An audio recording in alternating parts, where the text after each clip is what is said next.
You are somebody who's been involved in town politics for many years, and I know folks watching at home, many of them know you from town meeting. But for those folks out there who haven't had a chance to meet you yet, tell us a little bit about yourself and why you're running to be the District 9 City Councilor. And I'm William LaBarge, and I'm running to be able to see that the district has a voice. People had pushed me to run. I didn't plan on running at all, and people pushed me. But the one thing I will be doing, just as I have done in town meeting, is making as many of them as I can.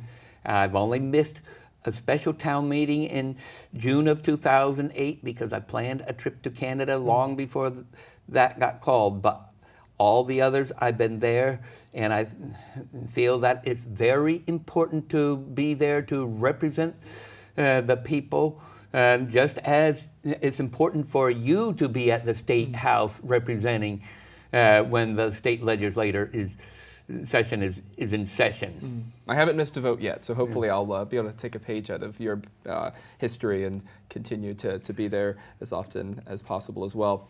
You referenced the idea of what it will mean to have an advocate that actually lives in South Framingham, in precincts 16 and 17 in particular. And so you're excited to be that person. I'm curious if you could talk a little bit about what you think the unique needs are in precincts 16 and 17, the newly formed District 9, and why you're the best person to advocate for that part of town. I would say our particular precinct is unique in that people seem of lesser means seem to be in great abundance, and we don't have McMansions. If there's McMansions, they're multi-family units with a ton of people living in them, and people have issues with transportation, language barrier with some of them, having to deal with prejudices of one sort, people with mental health issues, which some of them may be self-medicating in terms of treating, and that tend to bring upon its own set of problems. And like to be able to make sure that our district gets a fair shake, not have fresh pollution being generated as we're having the older pollution cleaned out, making sure that our kids get the quality education. To me, the amount of resources that should be going in should match the resources that went in for my public education back in the 1960s and 1970s. And anything less is not acceptable. So let's continue that conversation some. You mentioned schools in particular needing the same level of funding that you were able to enjoy in the 60s and 70s, the same level of support. Day one, you're elected a city councilor. What are some of your priorities for education in particular?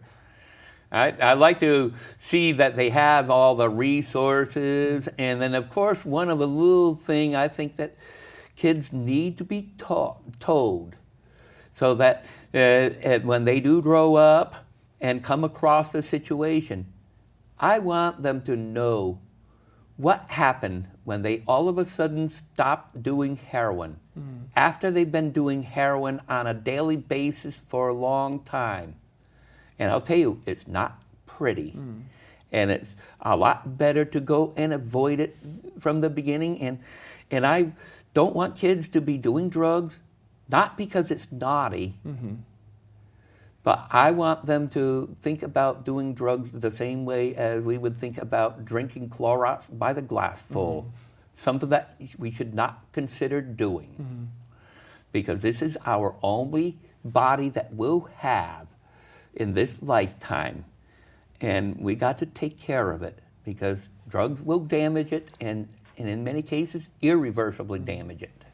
So focusing on substance abuse usage by minors, making sure that our public schools have programs in place to help prevent people from going down that road to begin with, but also being able to have plenty of opportunities along the way to receive the supports they need from the community, but the schools in particular.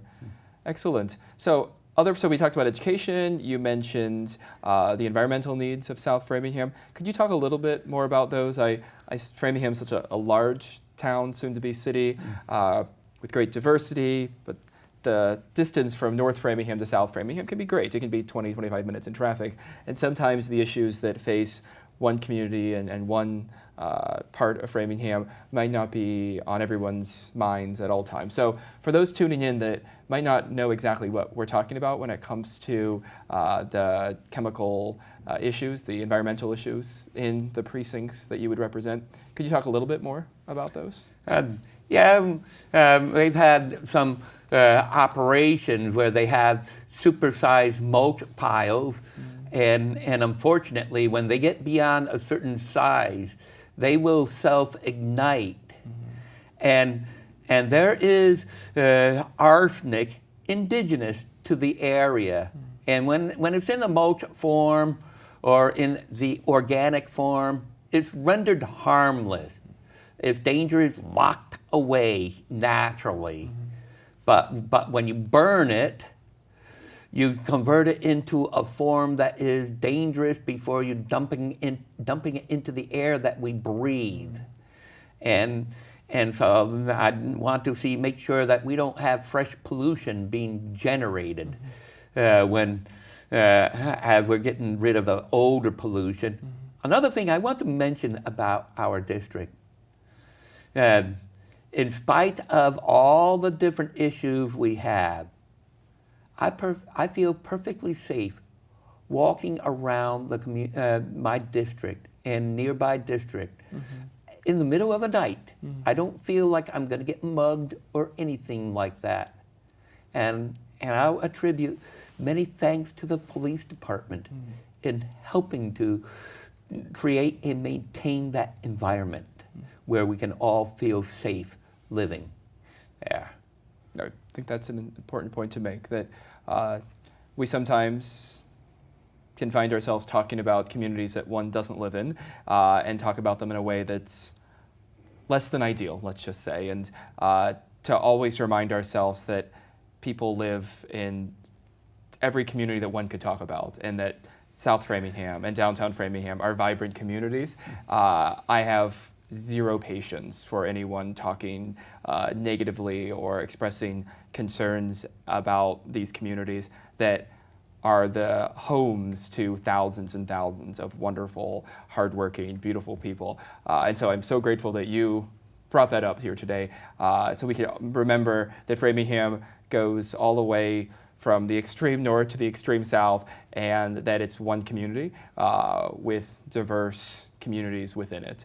And what I am most excited about with this new form of city government is that there will be somebody, either you or your opponent, who's going to be tasked with not only being one of the 11 city councilors, but the city councilor for precinct 9, or precinct 16 and 17, which is District 9.